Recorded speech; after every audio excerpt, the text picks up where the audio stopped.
কিছুদিন পরেই আবার অ্যাডমিশন টেস্ট পরীক্ষা দোস্ত। কিছুদিন পর অ্যাডমিশন 2026 শুরু হয়ে যাবে। 2024 সালে এইচএসসি পরীক্ষা দেওয়ার পর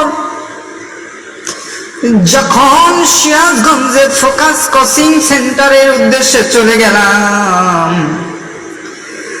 সেখানে যাওয়ার পর বিন্দুপাড়ায় ম্যাচ নিলাম। ম্যাচ নেওয়ার পর অনেকগুলো শীট আমার হাতে কোচিং থেকে তুলে দিল, আর সেইগুলো আমি দেখা প্রতিদিন ভাবতাম কি সহজ পড়াশোনা। পরীক্ষা দিতে যাইয়া দেখি সুন্দর মার্ক ওঠে। অ্যাডমিশনে একের পর এক যখন পরীক্ষা দিলাম, ঢাকা বিশ্ববিদ্যালয়ে পরীক্ষা দিলাম, রেজাল্ট বের হলো অনেক দিন পরে।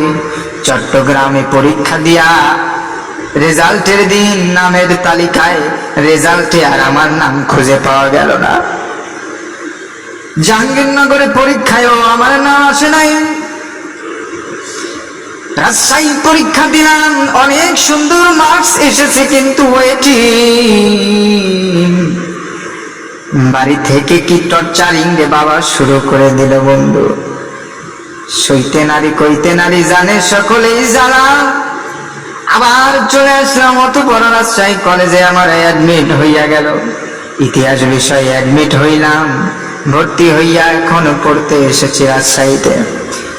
বাবা তো আর বলে তোর অ্যাডমিশন আমার দেওয়ার দরকার নাই, অথচ মা বলে তোর কোচিং এ ভর্তি হওয়া লাগে, হয়ে যা, আবার অ্যাডমিশন দিতে হইবে। কি করব কিছুই ভেবে না পাই।